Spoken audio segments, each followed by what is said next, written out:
Question number 11 इसमें दे रखा है एक नहर के एक तट पर एक टीवी टावर ऊर्ध्वाधर खड़ा है।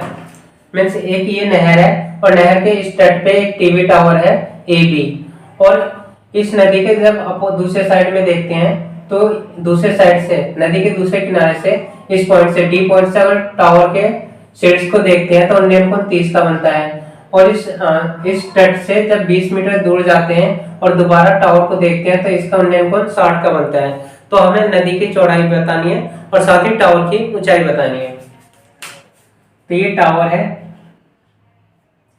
माना टावर की ऊंचाई, टावर ए बी की ऊंचाई इसको h मान लेते हैं, इसकी ऊंचाई h है। और ये जो नदी है यहां से यहां तक की दूरी, ये तो हमें पता है b और c, इसकी चौड़ाई यानी नदी की चौड़ाई, नदी की चौड़ाई, इसको यहां से यहां तक की दूरी को x मान लेते हैं।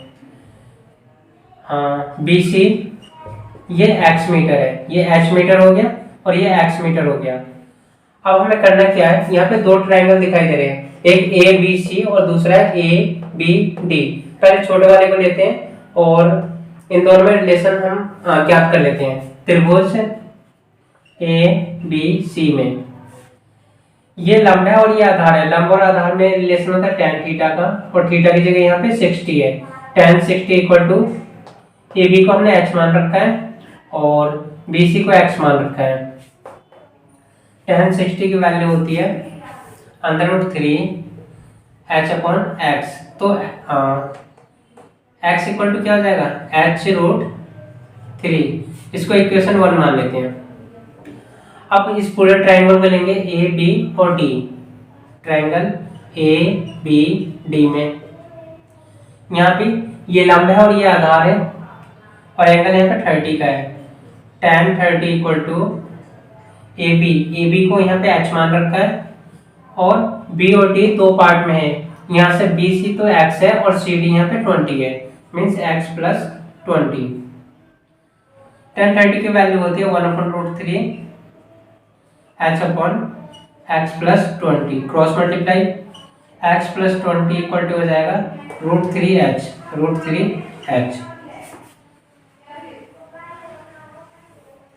अब यहाँ से क्या करेंगे, यहाँ से x की वैल्यू पुट कर देते हैं। x की वैल्यू क्या है, h अपॉन √3। तो x का मान रखने पर x का मान रख देंगे यहाँ पे। तो x की जगह क्या रखना है, h अपॉन √3 प्लस 20 और इधर √3h। तो h वाले को एक तरफ ले लेते हैं, h अपॉन √3 और प्लस √3h है तो इधर माइनस में √3h प्लस 20 इधर आके माइनस 20। नीचे कुछ नहीं है तो अपॉन में 1 ले लेंगे, एलसीएम लेंगे तो √3, ये भी √3 ये भी √3, तो h ऐसे ही आ जाएगा। और 1 यहाँ पे 1 है तो √3 के मल्टीप्लाई ऊपर कर देंगे, √3 को √3 में करेंगे तो 3h हो जाएगा माइनस 20। h में से माइनस 3h जाएगा तो माइनस का 2h बचेगा, √3 इक्वल टू माइनस का 20, माइनस से माइनस कैंसिल। अब यहाँ से क्या हो जाएगा, h इक्वल टू 20, ये नीचे डिवाइड में है तो इधर मल्टीप्लाई में आ जाएगा और ये 2 मल्टीप्लाई में है तो यहाँ डिवाइड में आ जाएगा। कैंसिल करेंगे तो आ जाएगा 10, h इक्वल टू हो जाएगा 10√3 मीटर। ये तो इसकी हाइट निकल गई। अब हमें क्या बताना है, हाइट निकाल लिया हमने, अब इसकी चौड़ाई रहेगी। तो h का मान समीकरण 1 में रख लेंगे, h का मान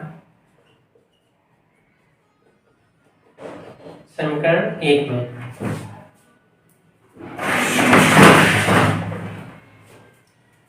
h का मान समीकरण 1 में रखेंगे तो ये है x equal to h√3।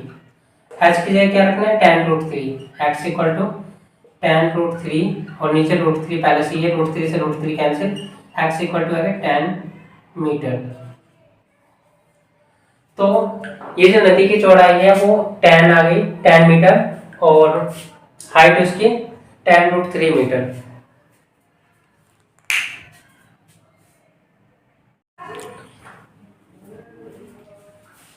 Question number 12, इस क्वेश्चन में एक तरफ भवन है और दूसरी तरफ टावर है। जब इस भवन भवन की ऊंचाई 7 मीटर उन्होंने दे रखी है, जब भवन के शीर्ष से जब इस टावर के शीर्ष को देखते हैं तो यहाँ उन्नयन कोण 60 का बनता है, और जब यहीं से भवन के शीर्ष से जब इस टावर के बॉटम को देखते हैं तो इसका अवनमन कोण 45 का बनता है। तो टावर की इसमें हाइट बतानी है। तो उन्नयन कोण 60 है और अवनमन कोण 45 है, तो ये 45 का होगा, तो ये वाला भी 45 का ही होगा। और क्या है ये 7 मीटर, भवन की हाइट 7 मीटर है, तो यहाँ से यहाँ की हाइट भी 7 मीटर होगी, क्योंकि यहाँ पे क्या बन रहा है, ये समांतर चतुर्भुज बन रहा है। तो यहाँ से यहाँ तक की दूरी भी 60 मीटर हो जाएगी। माना टावर की ऊंचाई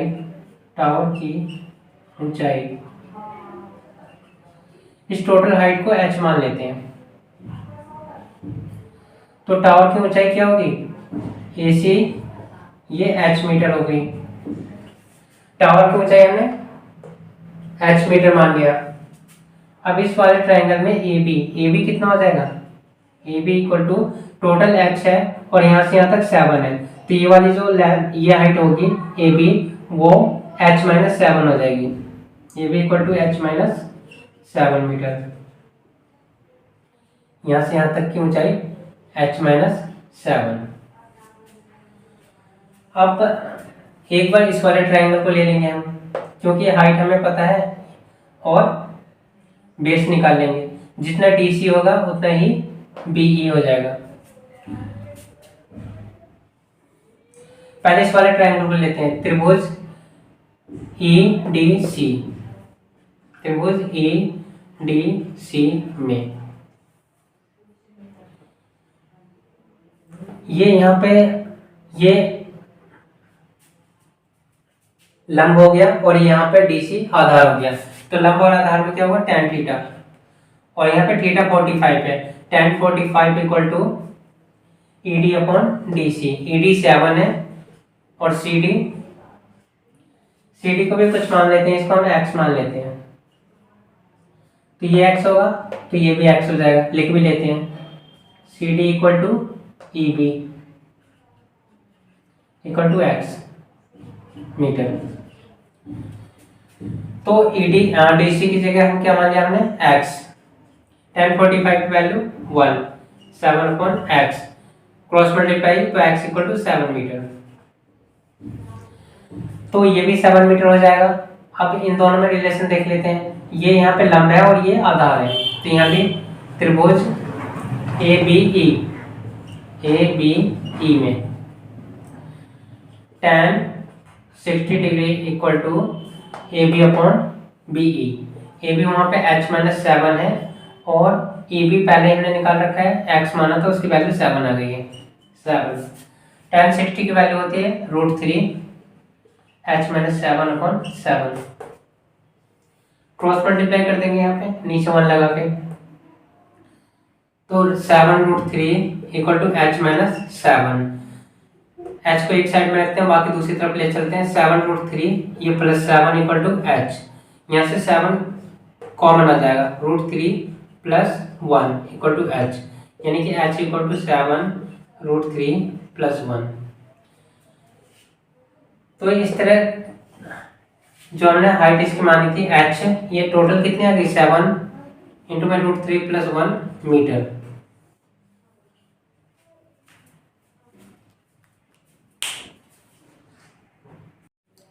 क्वेश्चन नंबर 13, यहाँ पे दे रखा है एक लाइट हाउस है जिसकी हाइट 75 मीटर है। इस लाइट हाउस से जब इसके शीर्ष से हम सामने देखते हैं समंदर में, तो 2 जहाज है, एक D पॉइंट पे है और एक C पॉइंट पे है। तो यहाँ से देखने पर अवनमन कोण 30 और 45 का बनता है। तो हमें इन दोनों जहाजों के बीच की दूरी यानी C और D के बीच की दूरी ज्ञात करना है। तो इसके पैरेलल एक और लाइन हमने ड्रॉ कर लिया। अब यहाँ पे ये एकांतर कोण बन रही हैं, यानी ये 30 का होगा, EAD अगर 30 है तो ये वाला एंगल भी 30 हो जाएगा। उसके बाद EAC अगर 45 है तो ये वाला एंगल भी 45 हो जाएगा, क्योंकि ये एकांतर कोण है और एकांतर कोण बराबर होते हैं। तो यहाँ देख क्या रखा है, पहले उन्हें नोट कर लेते हैं। लाइट हाउस की ऊंचाई, लाइट हाउस की ऊंचाई A B equal to 75 metre है। एंगल ई ए डी बराबर A D B, angle A D B ये 30 का है। एंगल ई ए सी बराबर एंगल ए सी बी ये 45 का है। एकांतर कोण है इसलिए बराबर है। अब हमें इन दोनों के बीच की दूरी ज्ञात करनी है। तो यहाँ पे दो ट्रायंगल है, एक तो ए बी सी और एक ए बी डी। 1 बाई 1 इन दोनों के साथ रिलेशन ज्ञात कर लेते हैं। पहले छोटे वाले को लेते हैं A B C, triangle A B C. अच्छा पहले इनके बीच की दूरी को x मान लेते हैं। माना दोनों जहाजों के बीच की दूरी CD, इनको हमने x मान लिया, x मीटर। अब A B C, triangle A B C में ये लंबा है और ये आधार है, तो tan थीटा, tan और इसमें 45 है angle, tan 45 equal to A B upon B C. A B 75 है और बी सी को बी सी ही रहने देते हैं। tan 45 की value 1, 75 upon B C, cross multiply करेंगे तो B C equal to 75 metre. यहां से हमें बी सी की वैल्यू निकल गई। अब हम इस बड़े ट्रायंगल को देख लेते हैं ए बी डी को। ट्रायंगल ए बी डी में ये लंब और ये आधार, तो यहाँ tan का ही अनुपात है और ये 30 है एंगल, यानी tan 30 equal to A B upon B D. A B 75 है और बी डी को बी और डी दो पार्ट में बी सी और सी डी, तो बी सी की वैल्यू पहले हमने निकाल रखी है, एक बार लिख देते हैं बी सी और प्लस सी डी को x मान रखा है। tan 30 की वैल्यू होती है 1/√3, 75, बी सी की वैल्यू आ गई थी 75 प्लस x। अब करेंगे क्रॉस मल्टीप्लाई, 75 प्लस x को 1 से करेंगे तो 75 प्लस x ही आएगा और इसको मल्टीप्लाई करेंगे 75√3। x को एक साइड में रखते हैं, बाकी दूसरी तरफ ले चलते हैं, प्लस है इधर आके माइनस। x इक्वल टू 75 यहाँ कॉमन आ जाएगा, √3 माइनस 1 मीटर, यानी दोनों जहाजों के बीच की दूरी सी और डी के बीच की दूरी 75 इंटू √3 माइनस 1 मीटर होगा।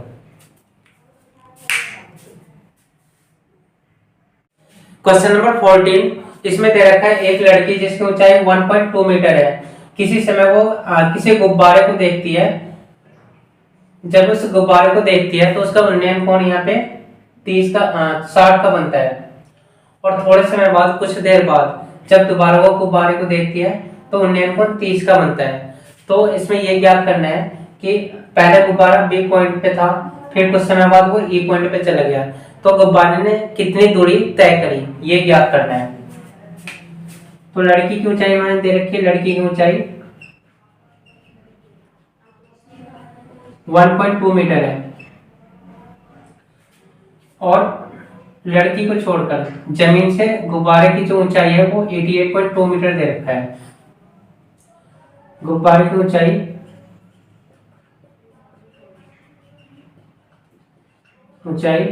यहाँ पे 88.2 मीटर दिया हुआ है। अब लड़की के हाइट को छोड़कर गुब्बारे की ऊंचाई निकाल लेंगे पहले, क्योंकि ट्रायंगल यहीं से बन रहा है। लड़की को छोड़कर गुब्बारे की ऊंचाई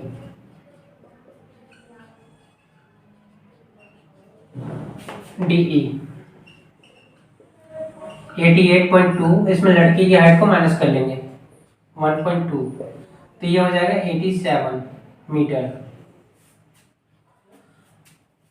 AB इक्वल टू DE, दोनों सेम है, हाइट सेम है इनकी।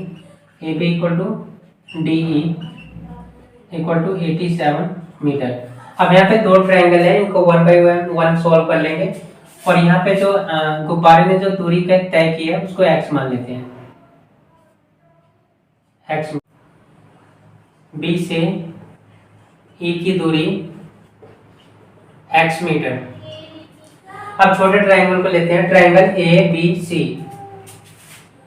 ट्रायंगल ए बी सी में ये लंब है और ये आधार है, लंब और आधार में tan थीटा। tan थीटा यानी कि वहां पे एंगल जो है वो 60 का है। tan 60 equal to A B upon B C. A B की वैल्यू है 87 और बी सी को बी सी ही लिखेंगे। tan 60 की वैल्यू होती है √3 equal to 87 upon B C. Cross multiply करेंगे तो बी सी इक्वल टू हो जाएगा 87 अपॉन √3। इसका रैशनलाइजेशन कर देते हैं, √3 की मल्टीप्लाई ऊपर और √3 के नीचे। बी सी इक्वल टू हो जाएगा 87 √3 और √3 की मल्टीप्लाई करेंगे तो 3 आ जाएगा। 3 से इसको कैंसिल करेंगे तो 3 टू 6 और 3 9 27। मीन्स बी सी की वैल्यू 29√3। बी सी की वैल्यू निकल गई। अब इस टोटल ट्रायंगल को लेंगे, बड़े वाले ट्रायंगल को डी ई सी। ट्रायंगल डी ई सी में ये लंब है और ये आधार है और एंगल वहां पे 30 है। tan 30 इक्वल टू DE की वैल्यू है 87 अपॉन CE दो पार्ट में है, एक BC और BE। BC की वैल्यू है, अभी निकालिए BC की वैल्यू 29√3 प्लस BE को x मान रखा है तो x। tan 30 की वैल्यू होती है 1/√3 87 upon 29√3 plus x। Cross multiply करेंगे 29√3 plus x equal to 87√3। x को इधर ही रखेंगे, बाकी वैल्यू को दूसरी तरफ ले आएंगे। प्लस में है तो -29√3 x इक्वल टू, यहाँ से √3 कॉमन आ जाएगा तो 87 - 29 और इसको माइनस करेंगे तो 17 में से 9 जाएगा तो 8 और यहाँ पे 7 में से 2 जाएगा तो 5 और √3 मीटर। मीन्स गुब्बारे ने बी से पॉइंट ई तक जाने में 58√3 मीटर की दूरी तय की।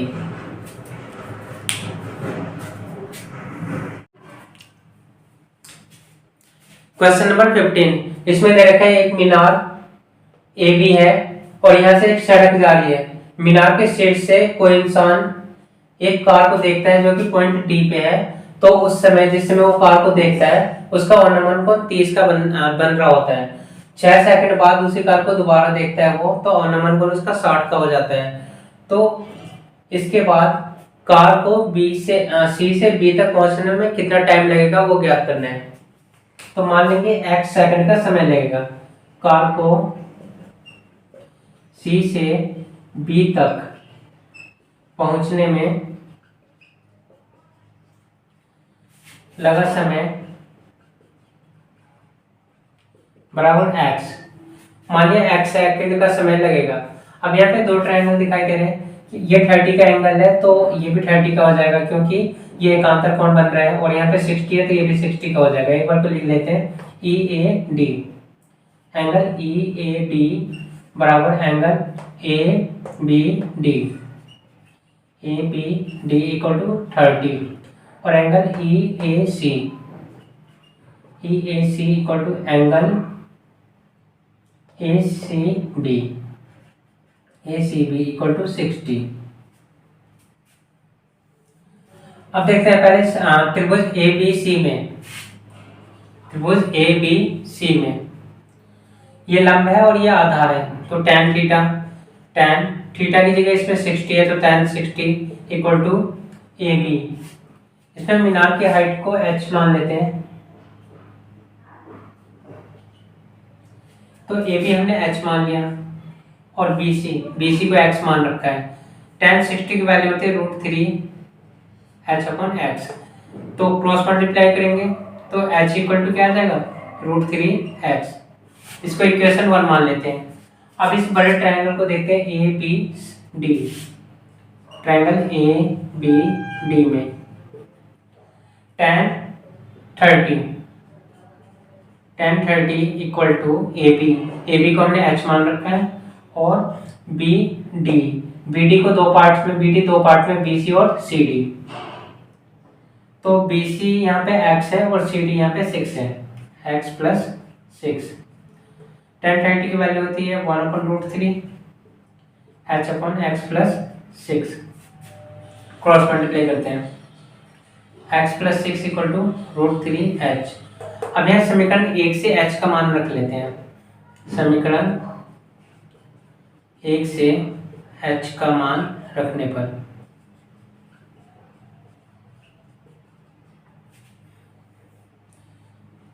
x प्लस 6 इक्वल टू √3 और h की जगह क्या लिख सकते हैं √3x। x plus 6 equal to √3 ये प्लस में इधर आके माइनस में 3x और इधर आके minus x। 6 equal to 3x में से x जाएगा तो 2x।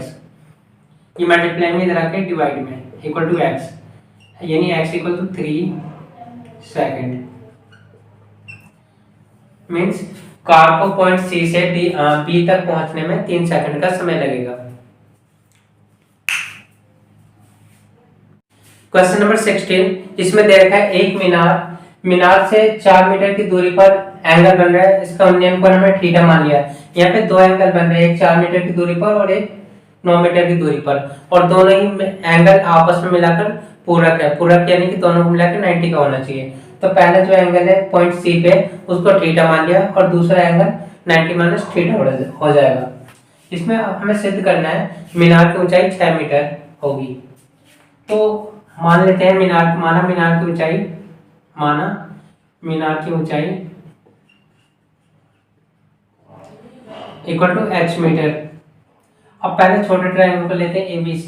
ट्रायंगल ABC में ये लंब है और ये आधार है, तो इनमें tan का रिलेशन होगा। tan थीटा इक्वल टू हो जाएगा AB अपॉन BC। AB को h मान रखा है और BC दे रखा है 4 मीटर।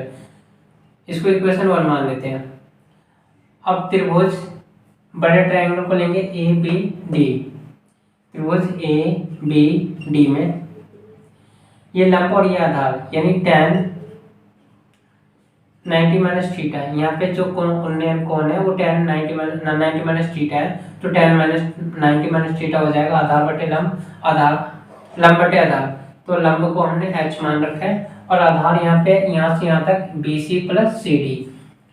तो BC प्लस CD दोनों मिला के कितना है 9 मीटर है, यानी BD की वैल्यू यहाँ पे क्या है 9 मीटर। tan 90 माइनस थीटा वो cot थीटा होता है। tan 90 minus theta equal to cot theta h upon 9। Equation 2 ये चाहे तो मेंशन कर सकते हैं, tan 90 minus theta equal to होता है cot थीटा। अब समीकरण 1 और समीकरण 2 की गुणा करने पर, समीकरण 1 तथा 2 की गुणा करने पर tan थीटा और इधर है cot थीटा इक्वल टू यहाँ पे h अपॉन 4 और यहाँ पे h अपॉन 9। tan थीटा को 1 अपॉन cot थीटा हम लिख सकते हैं into cot theta. h into h क्या हो जाएगा h स्क्वायर, ये 9 4 36, ये कैंसिल हो जाएगा, इधर 1 आ जाएगा, और ये h square upon 36। Cross multiply करेंगे तो h स्क्वायर इक्वल टू 36, और ये इधर आकर रूट बन जाएगा, यानी h इक्वल टू 6 मीटर। तो इसकी हाइट को हमने 6 मीटर प्रूव कर दिया।